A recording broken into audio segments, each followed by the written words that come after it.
Welcome to the Fit Dad Club podcast. My name is Travis Jones. You're here with myself and Jason Barrett today. Jace, how you doing, mate? I've got a blocked eardrum, so I'm a little bit off balance today. But yeah, and it's good though. It's come in my deload week, so I'm not feeling bad or guilty for missing training and feeling like I've fallen off the wagon. Which, interestingly enough, is the topic of today's podcast.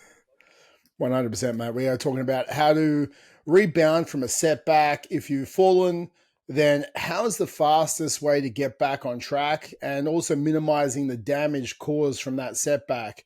Now, if you're a human being, you've started some diet or training program in life and you've fallen off the wagon.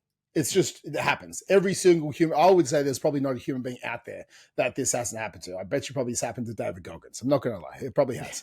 But when we Hit us look up, at David Goggins, if it hasn't. if it hasn't, let us know. But when we look at it, I think it's happened to everyone. So we have to understand this is common humanity. If it's happened to you, it's happened to everyone else. It's like it's not you. It's the human race. So I think it's rather than like going, oh, woe is me, what's wrong with me? It's like, it's nothing wrong with you, you're just a human being. I think if we can gain common humanity in this and understand this does happen to people, and it happens to every single person on this planet who is trying to better themselves and they have some form of plan, there is a moment in time where you will fall off the plan. But the biggest thing that I've fallen off the plan more times than once, okay, and in my lifetime, and I think the biggest thing for me is it's staying down for less time each time I fall off. That's honestly the biggest thing you have to look at. It's like, okay, if I fell off the plan, some people stay down for like a month, some people stay down for a year, some people stay down for a week. It's like understanding. It's like, if you fell off the plan and last time you fell off and you went like this whole screw it mentality and you fell off the plan for 4 weeks and you put a little bit of weight back on, you have to go, well, I'm not going to stay down for that long this time. Your whole ability to pivot back faster and rebound and flip the switch faster and faster. So it comes down to 2 weeks or a week or a day when you fall off. And that's going to be the key to consistency and long-term transformation. Because when you fall off and you've got a long-term transformation and you fall off for only a day or 2 days, or you're going on holiday for a week or whatever it is, it doesn't really make a big impact when you have 51 other weeks where you nailed your plan. Like that 1 week where you fell off, it doesn't really matter. So I think it's being key of understanding how long you fell off and how can I pivot back faster next time. Yeah, we spoke about this a little bit at the on the Easter podcast, which was a month a bit ago for those of you who catch up with us live. But there's obviously more reasons than just a holiday why people fall off the bandwagon, right? And that's something that we want to run through in a bit more detail. Is what are some of the reasons why you tend to fall off? How can you learn from them? How can you minimize them as well in the future? And then we'll take a look at, well, how do you get back on effectively? And having a plan obviously is the biggest thing going into anything where you think it might throw you out. But I want to talk about the language is always so intense, right? Like thinking about, fucking 1800s, pioneers, you're rolling across the sandy desert terrain and there's like a wagon being pulled by some mules or some shit and you fall off the wagon, right? And then you're left in the ditch and then the wagon just keeps on going, right? That's the mentality that a lot of people have when they think of that. They think of, oh, I've fallen off the wagon and basically you're being left behind. But there's another wagon coming along every minute, right? Like it's not a permanent situation where now you've got to wait like a certain period of time or you've got to go through certain experiences. Like you can get up and get back on as quickly as you decide to, but for a lot of people, they just don't have that mentality to get back into it straight away. Yeah, mate, I definitely not a wagon anymore. It's more like an Uber. You can just call up the next one, you get in it, and you keep going forward. So I think it's a conga line. Just fucking wiggle back in. Exactly, because everyone's going in the same direction. People fall off, and you just want to jump back in line. I honestly think that's so crucial for people to understand. I think the internal language is probably the biggest thing that holds people back. So why people fall off, it can be some form of, we were talking about before, there's some form of tragedy. I've had clients in the past where, they may have been separated with their partner and, they've lost their kid in the custody battle, or something's happened with their kids, or they've divorced, or they've had an injury. They've like lost their job at work. So it's like there's all these little nuances, or honestly, it could be just something minor that you catastrophized. So you had a bad day at work, and then you all of a sudden you're like, oh, my work's going to fire me. They haven't fired you, so you don't know. And you start to catastrophize over this, and you make it bigger to what it seems. You have this kind of anxiety build up inside yourself, and then you shut down everything else. And you focus on just like your work, right? Or just your relationship. So I think there's so many different points that do throw us off. I think some of us have certain triggers that will throw us off as well. So if it happens more often than not, you need to identify those triggers and try and take them out. But then once you have the triggers, I think the language, and you're so good with this, Jace, the language and your self-dialogue and flipping that self-dialogue is probably the biggest thing you need to do to start to get back on track. Before the training, before anything, it's like the internal mindset battle with your communication with yourself. Like if you talk to yourself like you would your best friend, right?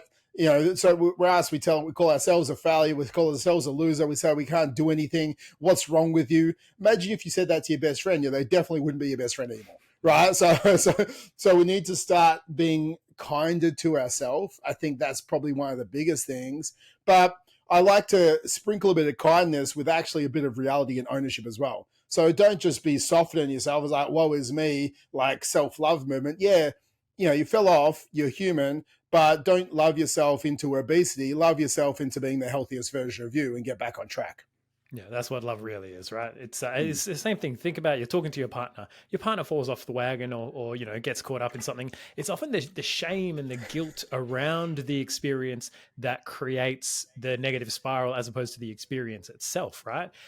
There's so many reasons why people do it, but as you said, the awareness of that, and then shifting that language to, in my opinion, more realistic. Because as you said, people will catastrophize in their head, and they'll use the most dramatic language, like "I'm a failure, I'm a loser, I can never do anything like this." Well, fuck, you just did it for 10 weeks in a row, and now you've had 2 days where you haven't done it. So you're bullshitting yourself. You're like, no, you know what? I've stuck to this for 10 weeks. That's pretty good. That's a solid effort. Now I'm just going to focus on getting back into it. Right. So it's really reshaping that mental language, which we'll go into a little bit more on the sort of the back half of it when we talk a bit more about getting back on track. But even going into this now, while you're in that rut, and when you get into that rut, it's because the people they use language like a rut and falling off the wagon. Those things they create a very visceral visual image. But yeah, for a lot of people, it'll be things like tragedies. Injuries is a big one, probably the one I have the most personal experience with. A big reason why for a lot of people is because they struggle with dealing with their emotions, and the way they deal with them is through food. So for a lot of people, regardless of what the bad thing is that's happening in life, or the quote unquote bad thing, right, just the experience that's going on, people will turn to food as their main way of dealing with that kind of stuff. Training, it doesn't usually, if you're consistent with your training and you're someone who like really enjoys the gym, it doesn't usually take that big of a hit. But it's when you start to eat like shit, then you start to feel like shit, then you start to not want to go to the gym. You essentially, you pop one tire, so you decide to break all three of them.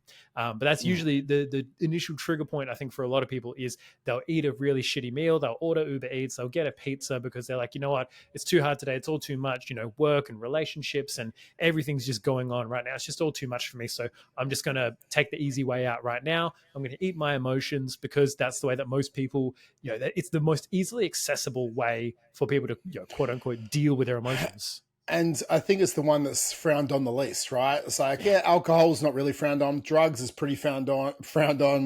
Porn, like that's how we deal with it. It's like sex, drugs, alcohol, food. Like that is how most people deal with their emotions at the end of the day. And food is the most acceptable way to deal with our emotions as a society. That's why there's a guilt-free food, right? Oh, it's okay. You can deal with it with this guilt-free food, which probably has more calories. When in reality, and people, it's like we celebrate over food. We have...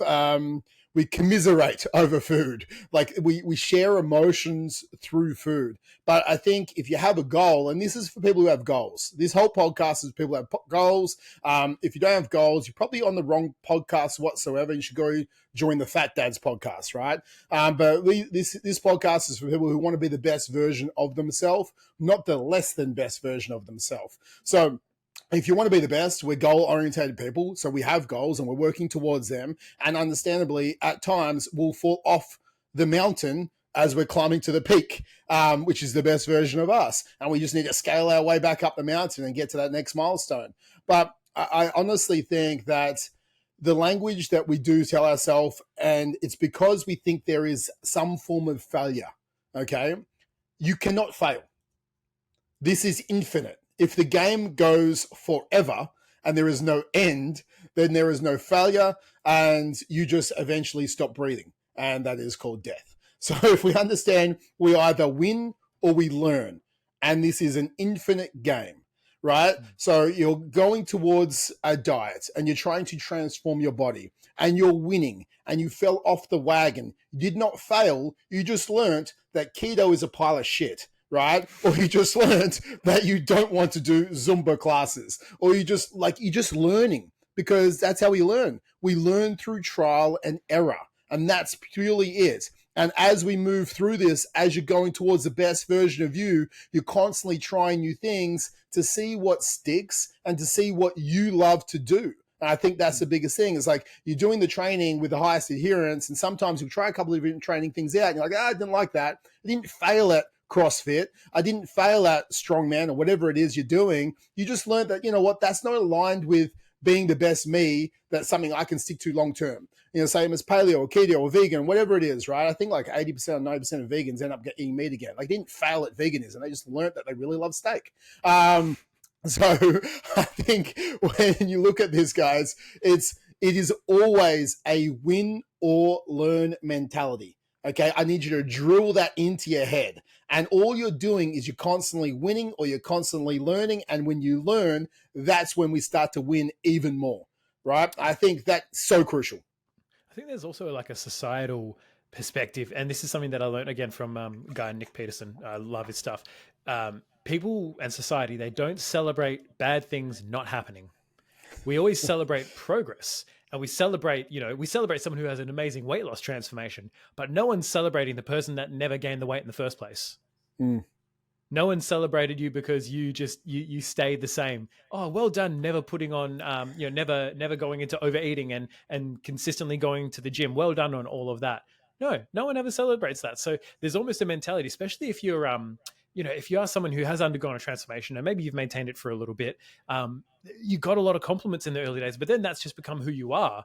And then it's almost like a dopamine effect of, it's not, I'm not saying anyone's doing this consciously, but there is an element of, if you let go of the reins a little bit, then it's like, I've gained a little bit of weight. All right, I'm going to lose the weight again. Oh, people are going to celebrate. Yeah. Appreciation.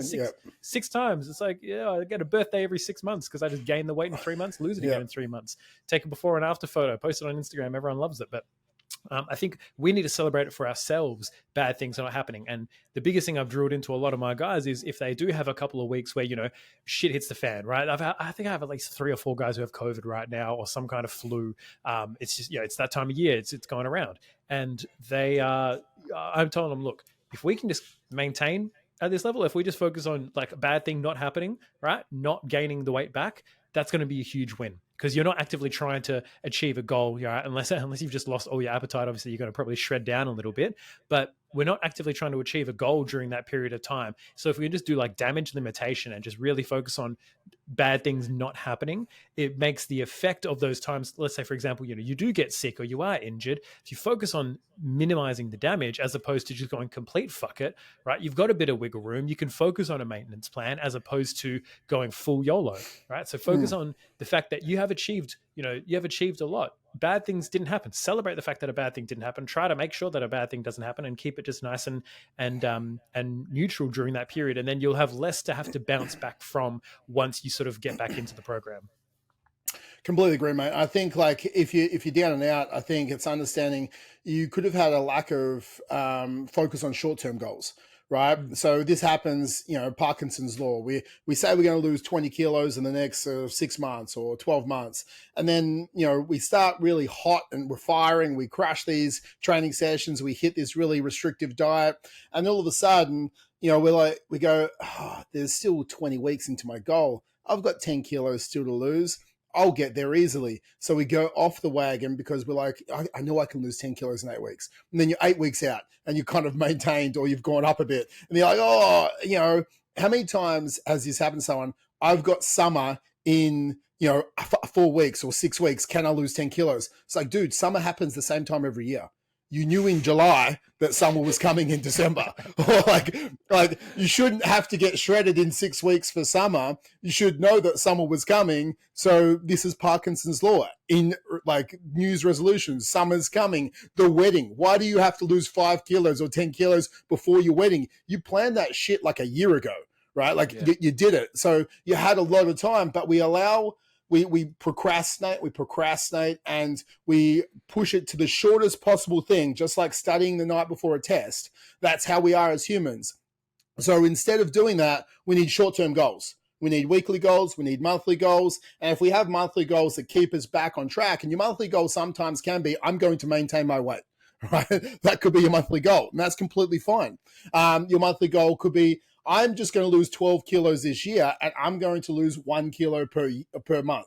That could be a goal. And then to do that, we have weekly goals. And that's when we talk about the gamifying the week. And we're going to get back on that when we talk about this getting back on track afterwards. But I think a big thing is making sure that we have a shorter delay cycle when we goal set, which will actually keep people back on track and doesn't let Parkinson's law dictate their output or lack of output.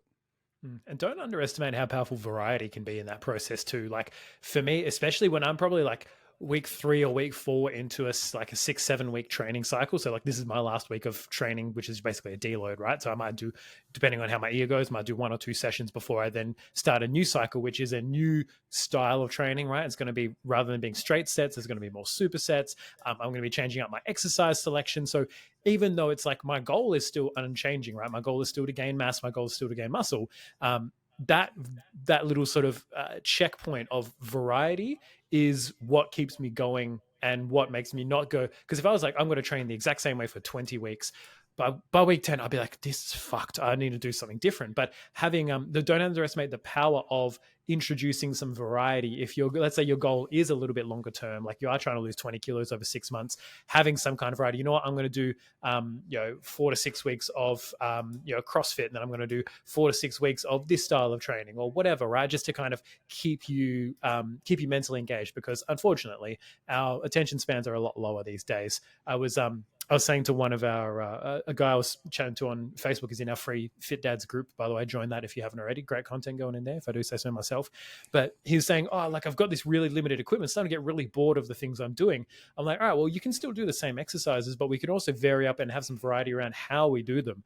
In the very early days, my brother and I would do 1 week where we would do 5-second negatives on all the reps. So we'd do like 5 seconds on the way down to really slow controlled negatives. We would do a week where we'd go super heavy, like 3 to 5 reps. Then we'd do a week where we go 8 to 12 reps. Then we'd do a week where we just go like explosive training, right? And it'd be pretty much the same sort of stuff we do each week, but that additional bit of variety can really keep you going as far as the the point of setting those shorter term goals, or just those shorter term little checkpoints that you can hit. Yep, tick that onto the next stage, as opposed to thinking, fuck, I've got 20 weeks of shredding or 20 weeks of bulking.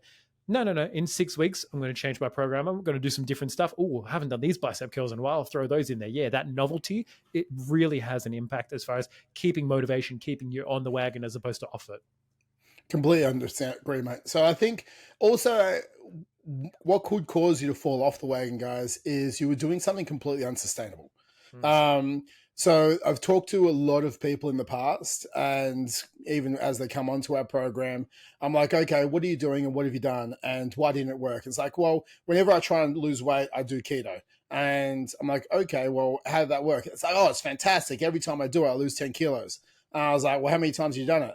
They're like, 4 or 5 times. I'm like, so you've lost and gained the same 10 kilos 4 or 5 times. Do you think that is the correct way to do this? Or do you think you'd rather understand how to eat where you don't limit carbohydrates, lower protein, have a higher fat, less social engagements, and can actually eat to your goals whilst enjoying the food you love, and then keep that same 10 kilos off for the rest of your life? Do you think that is a better way to do it? And they're like, yeah, that sounds fantastic. I'm like, well, And again, guys, I'm not bastardizing keto for all the YouTubers out there about to come at me. It No, is come at us. something Feed the underground. come at us. I think like keto is something that I can implement and Jace can implement given the right circumstance and the right context. All right. The only problem is most people don't need a keto diet, right? They just don't. The reason why it works so well is like you're just cutting out a whole food group and you're focusing on, 2 macros, and you're cutting out basically social engagements. You're cutting out a lot of alcohol. You're cutting out so much stuff. Of course, it forces you into calorie deficit. You lose weight. But the only problem is you don't learn.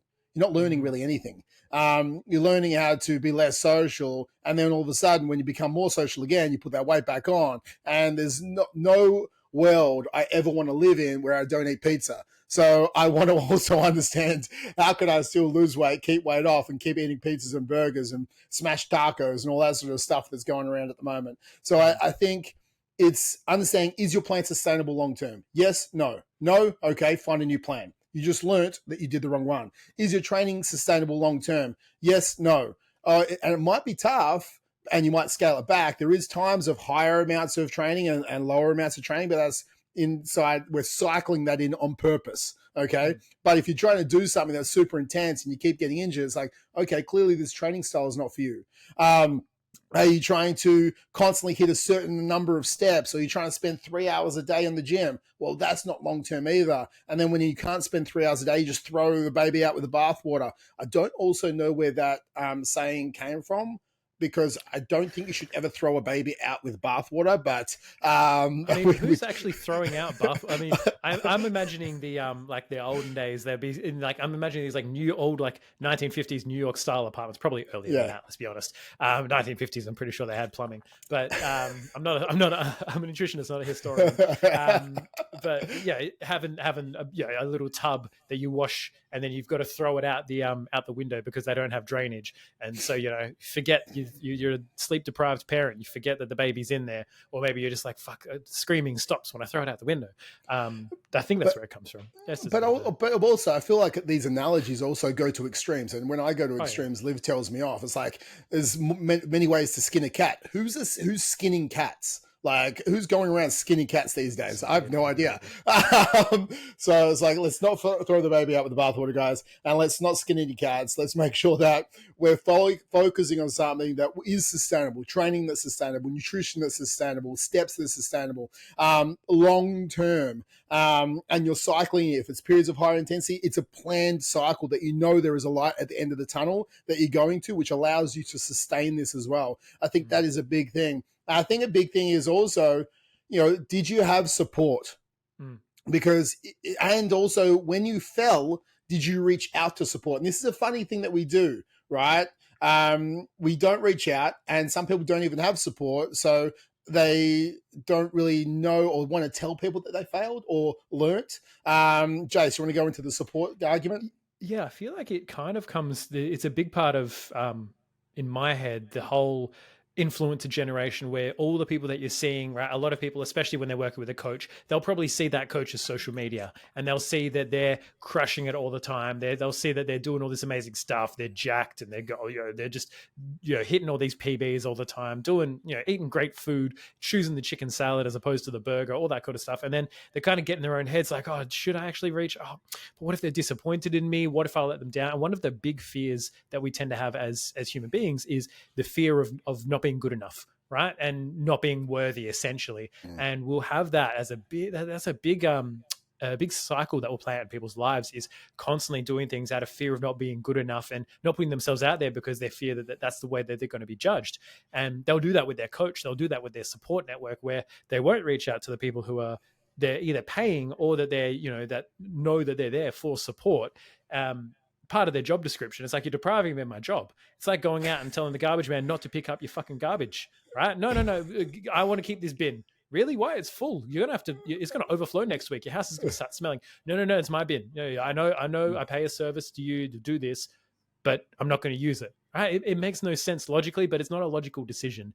We don't want other people to sort of see us fail, especially just in this generation where we are seeing a lot of, you see these jacked guys on TikTok and Instagram and Facebook, and and here on this podcast, at least one of us is jacked. The other one's getting there. The issue with that is that you need to have the conversation, but you're too scared to have the conversation, or you're worried of being judged, and then you don't reach out to the help that you have.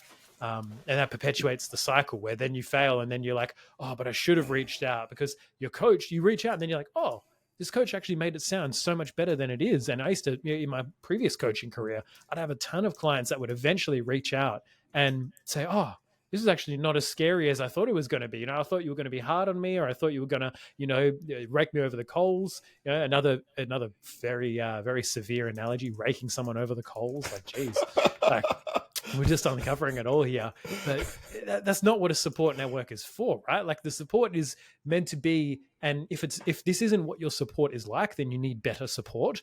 But your support is like, okay, cool, this has happened. Now let's take a look at what to do moving forward, right? Unless you're like a psychologist, we don't need to go unpacking, your childhood trauma and all this other kind of stuff. But we can say, all right, this has happened. Let's analyze why it happened. Let's go through that. Let's make sure that doesn't happen again, and let's learn from it, and let's make a plan moving forward. That's not a scary conversation to have. So if you're feeling like that conversation is going to bring up shame and guilt and all this other stuff, it's a reflection point. But also, if you have that conversation and it does feel like shit, you need better support. 100%, man. I think when we're looking at this, you touched on, again, the catastrophizing. So we don't reach out to our support network because we have this fear of being judged negatively. And I think that's the biggest thing. That is one of the biggest fears. One of the biggest fears that someone has is public speaking, is because they stuff up and there's a fear of judgment. So feel like, even, I'm going to tell you this right now, no one cares about you at all as much as you think they do, because they have their own shit they're dealing with.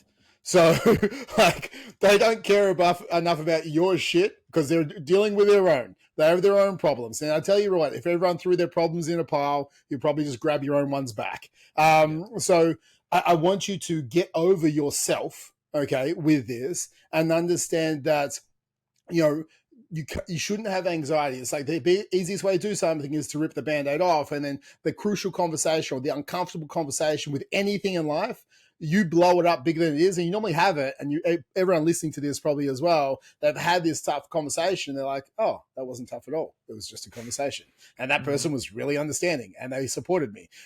Because we keep making this harder and harder and bigger, and that's what gives us the anxiety around it. And that's what then continues to prolong us not having that conversation. So rip the Band-Aid off, reach out to the support. They are there for you. And also, if you haven't got support in the past and you're starting a journey, you need to find support.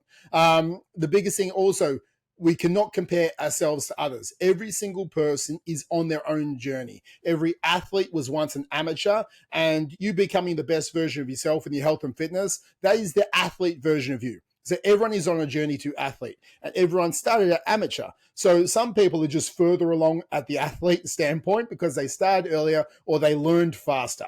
And that's all. So with this, you're somewhere on the spectrum between athlete to amateur, and it's understanding that you cannot compare yourself to anyone else's journey because they've dealt with their things, you've dealt with your things, and no two lives are exactly the same. So you can't compare your body or anything like that, or how many times you fell off the wagon. It is you. You can't compare yourself to Instagram or what someone else eats or whatever it is. It is just you, and you compare yourself to you. And if you fell off, it's like, okay, well, I fell off before, and I want to fall off, and I want to stay down less this time. And that's it. The last thing with this part of it is, your support network is probably the most crucial thing. And if you fall off the wagon and you go to your support network and they say, oh, it's okay, mate, you didn't need to lose that weight anyway, everyone falls off their diet, it's okay, you don't need to do that again. Diets are unsustainable. No one ever actually succeeds at them. You can't go to the gym long term. If that's your support network, tell them to fuck off. Okay, like, I'm just going to put it clearly. You want someone who goes, dude, like, you fell off, that sucks, right? Let's look at why you fell off, okay? And let's also look at, why you actually wanted to start this in the first place. Tell me why. Remind me why. You tell me why you started this. Oh, I wanted to be a role model for my kids. Or I wanted to be a better version of me. I wanted to have more energy. I wanted to be a better partner. I wanted to have confidence when I get into the summer weather and take my shirt off. That we know is coming. That we know is always coming. So when we look at this, guys, they are someone that holds they're there for you. They're there for you to listen. Okay, they're there for you to like just unload for a second, but they're also there as a mirror. I was like, no, mate, like you started this for a reason. I'm your support network. You fell off the wagon. Remember why you started. Pick yourself back up. We're going to meet again next week, and you're going to be back on track, because the best version of you isn't sooking in the corner. The best version of you is continuing to move forward towards that goal. And that's the kind of support network you need, not some form of mollycoddling. You need someone who's going to tell it to you straight, who's going to keep you accountable and motivates you to get back on the horse or the car or in the Uber to keep going towards your goal. 100%. I think that's a good time to transition into what are some of the strategies that you can enact, right? Obviously, if you have a support network and a coach, they're going to be able to support you with this. Again, they should be able to support you with this. If not, hit us up, Fit Dads Club. Some of the tactics that you can use if you're doing this on your own is the biggest one that I give a lot of my guys, and this has been a big one recently with a lot of people getting sick. Having issues with training has been a big theme lately in guys that I've seen, where it's whether it's injury, whether it's a time constraint, and as a result of not training as often or as hard as they would like to, then they throw the baby out with the bathwater. They slash the rest of the tires. They give up on the rest of it because like, I can't train, so what's the point? I was like, look, I can understand that from the perspective of like, if you're trying to grow muscle and you can't train, yes, you're eating more food and there's probably no point continuing to try to bulk. I tried that once. I got to 105 kilos and it was pretty much all fat. So take it from me. We called it an enthusiastic bulk back in the day. So it was very enthusiastic. But when it comes to trying to shred, and what's a lot of guys, like I would say 90% of dads that come to us are looking to drop the beer belly, drop the couple of extra kilos, right? So if that is your goal and you're not able to train, yes, does that mean you're not going to be getting the most optimal results in the world? Yes, but life is never optimal, right? Life is never, it's chaotic, right? You've got to embrace the chaos of it. And the biggest thing that I tell my guys is to focus in on what you can do and do that to the best of your capacity. All right, cool. I don't care if you can't train this week or the next 2 weeks, whatever. What can you do? Are you able to get 6,000, 8,000 steps in a day? Is that going to be your minimum? Cool. Let's do that. And let's nail the nutrition, right? That's going to be something that we can control. Have you got the capacity to focus in on that? Well, yeah, I can't train, like I'm a bit injured or I broke my foot or whatever, but I can still cook and make my meals. Awesome. So let's nail your nutrition and let's use that lever and lean on that lever a little bit more to continue to get yourself the results and get back into this by focusing on the things that you can control. And it's actually fascinating to me that people neglect their health and fitness when things are spiraling out of control in their life, because I find when people tend to have things that spiral out of control, like you have tragedy, you have injury, you have your partner leaves you, all this other kind of stuff, then you often want to cling to something that you do have control over, and you often do want to take control of an area of your life. And for some people, they'll just let it all go out the window and they'll spiral down out of control. They'll order pizza, they'll do that, they'll play video games, they'll smoke weed, whatever it is. But I find that most people actually want to take control of some area of their life. And sometimes that means going off plan, because like I'm taking control. I'm telling myself what to eat now. And my coach doesn't tell me what to eat, whatever. But I want you to view it as taking control of a certain part of your life and saying, you know what? When everything else is going to shit, I know I can at least control what goes in my mouth and how I move. I can control those two things. Those are the factors that I have power over, and I'm going to do those parts to the best of my ability. And you can almost see it as taking control back in a chaotic time and giving yourself that sort of internal sense of certainty and building from there. That's probably the biggest tip that I have. Oh, mate, 100%. It's like, as we've always talked about in the past, where your focus goes, energy flows. So if you're currently injured or something currently happens and you're constantly focusing on why you can't do something, you'll find all the reasons to support why you can't do something, right? What you look for, you will find. I think that's the biggest thing. And if you understand I'm currently injured, now I get to get really good at my nutrition. I get to get great at creating recipes that taste good, because I'm not training as much at the moment, so I have more time. okay, because time doesn't just get dispersed into the ether. You have that time back if you're not currently going to the gym as much. And I'm going to really focus on creating some great recipes so when I can get back into the gym, I can have more flavorsome food and I can still train. So it's like start to focus that energy and go, everything happens for you, not to you. So this injury's happened for me, and it's going to help me dial in my nutrition further. It's going to help me maybe focus on some meditation. It's going to help me maybe focus on some stretching and mobility because I needed that. It's going to help me get my steps in and be like one with nature. I don't know why it's going to help you, but you have to decide how it's going to help you. Focus on the positive, not the negative, and all of a sudden you'll start doing more positive things. Like nothing great happened in a negative headspace. And that I think that's what we have to understand. So focus goes, energy flows, focus on the good, focus on what you can control. It's going to give you much less anxiety in life.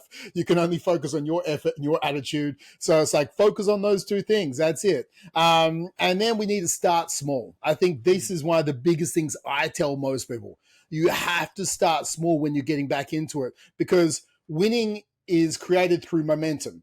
And if we try and go with some crazy, unsustainable thing at the start, when we're trying to gain back that momentum, you'll constantly feel like a failure. And failures very rarely gain momentum. So instead, I'll tell a lot of my guys, it's like, okay, well, let's not focus on what we were doing. We're getting back on track. Over the next 7 days, I just want you to hit, a minimum of 7,000 steps a day or a minimum of 6,000 steps a day. And that's going to be 1 point. I want you to hit minimum of two training sessions, okay, over these next 7 days. Just 2 days. That's all I want you to do. Okay, that's going to be a 1 point each. I want you to track maybe, I want to be under your calories 3 days or 4 days of the week. That's going to be 4 points. So we've got 2 points for training, 4 points for our nutrition. We've got maybe 7 points for our steps. So inside of all that, we're going for like 13 points for the week. And if you go above that, dude, you absolutely crushed it. But if we hit this 13 points, then you won this week. And then next week, you just do that. And they're like, man, I can do that. Of course I can. I was hitting 21 points a week beforehand. I was like, yeah, but I don't want you to focus on what you were doing. I want you to focus on right now, because we need to create winning again. We need to create momentum again.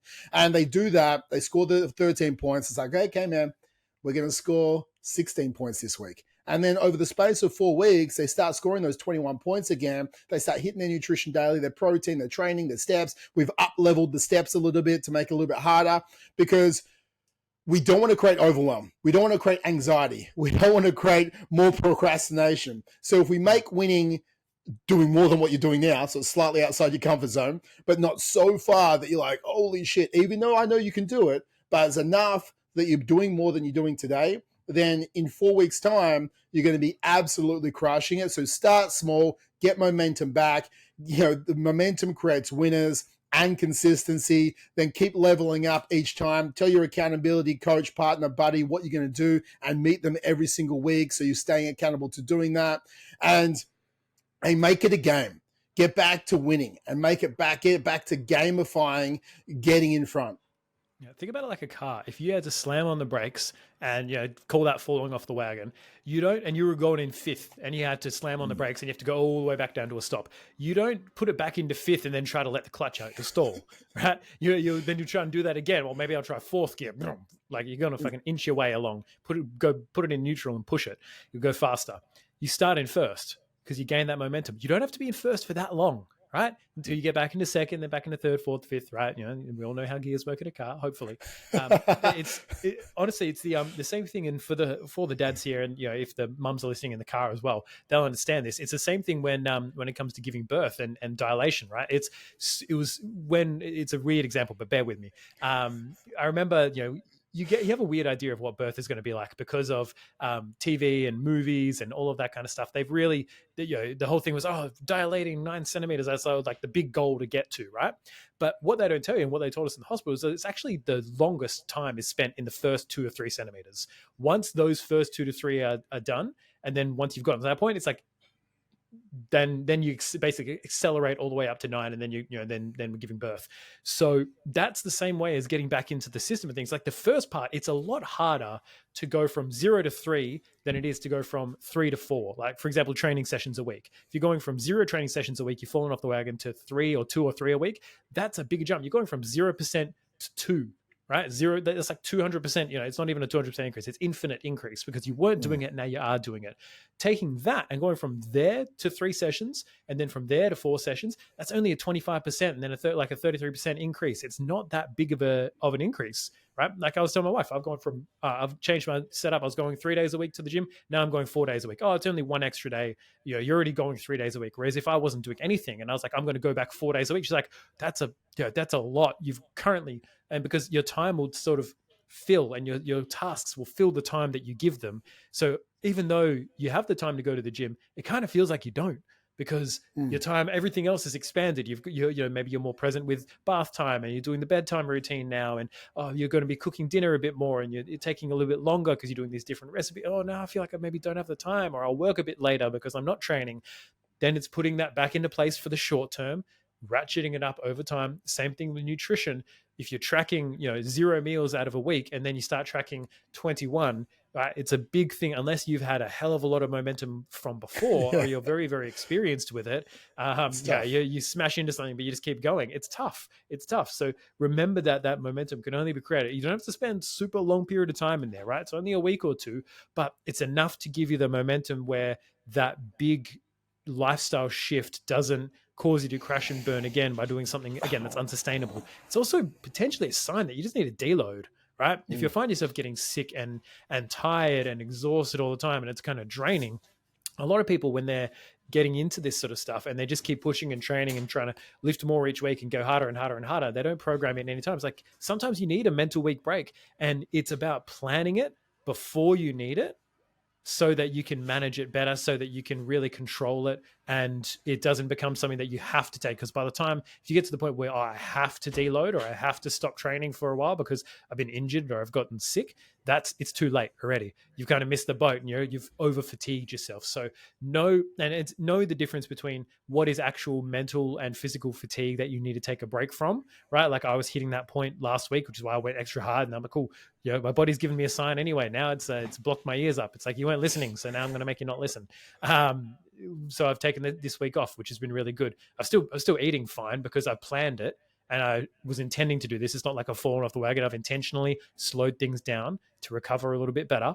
And then next week, I'm going to get back into it pretty light. I'm probably going to be, 30, 40 minutes in the gym. Then it'll ratchet up to like 45, 50 minutes and it'll keep going from there. So keep in mind, there's a difference between needing a mental reset and then just kind of bitching out a little bit, right? So that's something you always know. Like I always know when I actually need a rest versus when I'm bitching out. It's just how quickly are you going to allow yourself to realize it? Mate, I completely agree with you. I think when we're looking at it, the biggest thing for us to not stay down in the pit of despair, let's call it a pit of despair. Like you're down there and like you can stay there for as long as you want, right? But this is up to you. It's your life. You can sit there and wallow and be like a woe is me mentality. Yeah. Hey, there's a ladder you can climb out. It's ready for you whenever you're ready.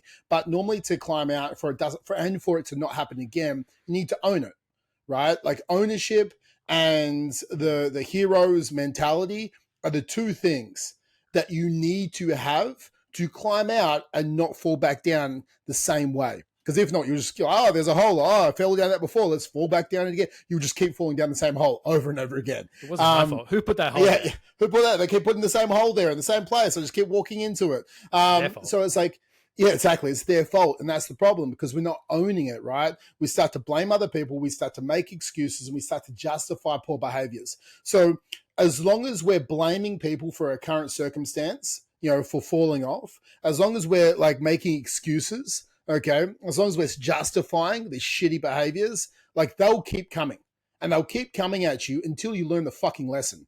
I think that's the biggest thing. Like until you learn the lesson, they'll keep slapping you straight in the face. And then some people are like, I don't want to learn the lesson. They give up, they have despair and they get fat and they're like, oh, well, it is what it is.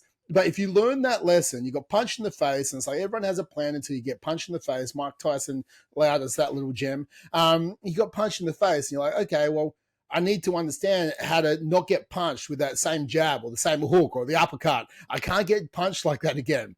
What did I learn? Well, I need to take ownership. My head was in the wrong position. right? Okay, if I can own that, I'm not going to put my head in that position again. It means you're not going to get punched in the face that same way. You probably will get punched in another way, but you're not going to get punched that same way again. It's like, I take accountability. I take responsibility for my actions. I take ownership, for becoming the best version of me.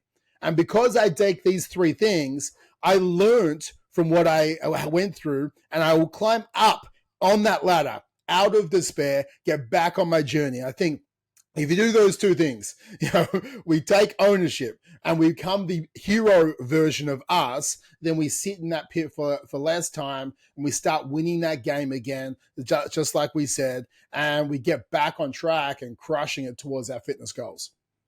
I think, the other thing to remind everyone of as well is that the aspect that you talked about, which was getting back into it, focusing on the enjoyable parts of it and focusing on the things that you really enjoy doing. As you say, it's like when you're getting into doing it again, you're not going back to plain chicken and broccoli, right? It's like, no. I'm going to get back on. You know what? I really enjoyed the protein pizza I used to make. I'm going to make the protein pizza. That's what I'm going to get back and doing. I really enjoy, the bodybuilding style training, right? I just enjoy, smashing chest. I'm going to do chest 3 times this week. All right, cool. Man. Fuck, at least you're training. Dude, and I was saying to you this just before the podcast, it's like I said, guys, I've fallen off the wagon multiple times in my life, and whenever I've fallen back off, and I love when I say higher intensity, it's not lifting super heavy. I don't mind that, but I love like HIIT style or let's call them Metcon based workouts. It's just something I enjoy. But if I've fallen off the wagon and I haven't been training as much, the last thing I want to do is completely annihilate myself in the gym in a really hard workout. I just love hard workouts. I just want to train, and I want to stay away from the hardest possible workout spot ever. And again, David Goggins probably out there right now. If you listen to this, call me a little bitch. It's like, do the hard thing. It's like, no, man, I'm not going to do the hardest thing possible when I get back into it. Sorry, Goggins. I'm going to do something I enjoy so I can get momentum so I can start doing hard shit again. Because all I would do is I'll go back into a bodybuilding style training. Why? Because I love training more than I love the style of training. Okay. I think it's the training for me that is a linchpin of my life. So, and that is who I am as my identity. So what I'll do is I'll go back into something. I'll start pushing some weight. I'll drop a little bit of body fat. I'll start get back into momentum. I was like, after like 4 to 6 weeks, like one training block of pretty much the same thing I do whenever I want to get back into it, I'm like ready to start hitting it. And I'll start hitting some EMOMs again. I'll start hitting and start lifting up the aerobic and anaerobic intensity of my workouts. And I'll keep a bit of strength stuff at the start, and I'll just start hammering. I'll create bigger workouts, harder workouts, more intense, and I'll scale it up over about 12 weeks. And all of a sudden, I'm there and I'm crushing it again. But I had to even change the style of my training so I can get back into it. Otherwise, I would start and I'll be like, fuck, this is way too hard. And I just wouldn't do it. So I need to do stuff that I enjoy personally as I'm getting back into it.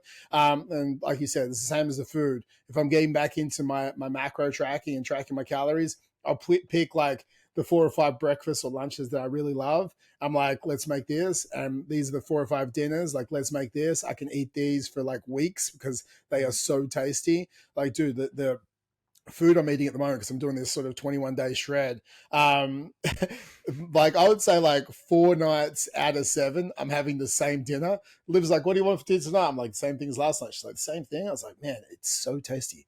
I would have this every night. Like I have 250 grams of spudlight potatoes, 250 grams of pumpkin.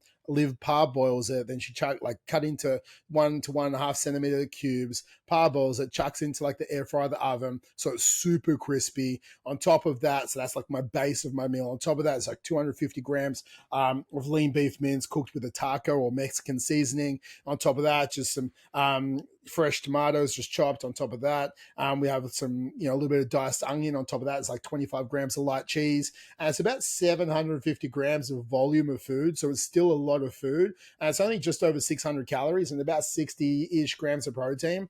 So it's a big volume meal, which I love because I love to eat big. But there's so many flavors and textures going on that I'm like, dude, I can eat this every day forever.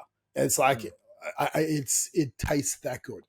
So find some meals that you actually love, and know you don't have to eat chicken and broccoli if you're getting back into it. It's just you can eat, according to your diet, and make sure you have some vegetables in there. Yeah. But guys, I would say that's the biggest stuff we wanted to talk about today, as far as if you've fallen off, why you fell off, how to get back on track. Jace, is there anything else you want to add?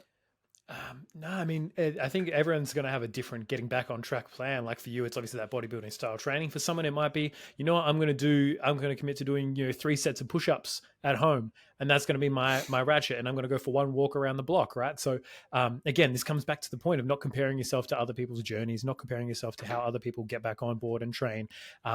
It's all individual. So you've got to figure out what that is for yourself. But remember that as long as each week you're taking another step forward, that's all that matters. As the biggest point, this is an infinite game. It doesn't stop after the 16 weeks or the 10 weeks or the 4 weeks or fucking whatever.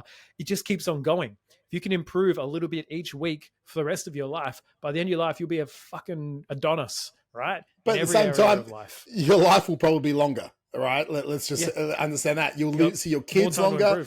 You will see your grandkids longer. I think that's the biggest thing. It's like we get back on the wagon or horse and we just keep smashing it out because we want to keep improving, because that will increase our longevity on this planet.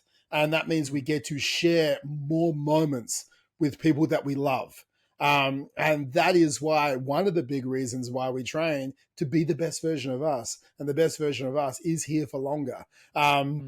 So guys, if you need help, if you need that accountability of someone who's not going to mollycoddle you and actually tell you exactly what to do, hold the mirror up until your face, keep you on track, keep you focused, then that's who we are, right? We are the Fit Dad Club. Go to fit-dad.club, sign up for a call free call, look at where you are, where you want to be, what's your obstacles that are holding you back and your challenges. We help you understand how to overcome those challenges, and then you can work with us if it's a good fit for you. So fit-dad.club, we have 21-day challenges to kickstart people, just to kickstart those habits. And we have longer term, sustainable plans to really transform people's lives. That's what we do for a living, is we turn dads into the best versions of them in all aspects of their life.